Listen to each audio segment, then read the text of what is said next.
On several occasions during the year, we looked into the lives of people or things that took to the air.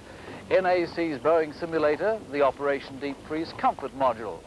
Then we made the astounding discovery that a Canterbury man may have been the world's first aviator, even before the Wright brothers. It is a late March afternoon, early this century. This quiet field is at Waitoa, 5 miles from Temuka, and history is being made. I seen him fly. And where was that? In the paddock. In the paddock. It's very hard. If I was only up there, I could show you where the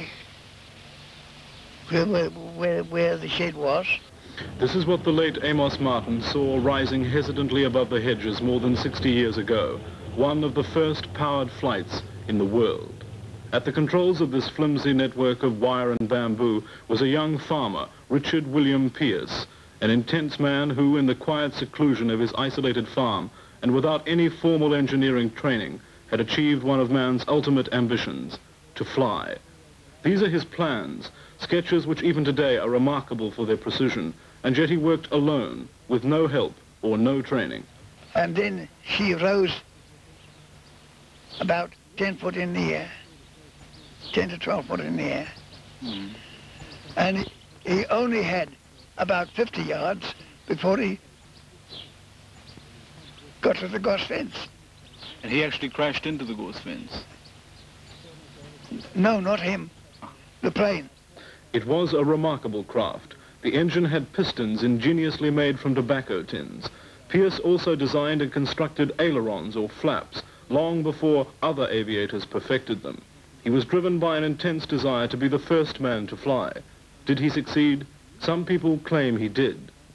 On the 2nd of May, 1903. You're quite sure of that? I'm sure of that. I'll tell you why I'm sure of it. It was the year of the big snow.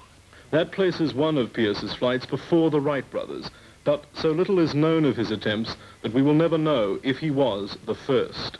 But his contribution to aviation is not in doubt. This is his second aircraft. It was more powerful than the first and included a startling innovation.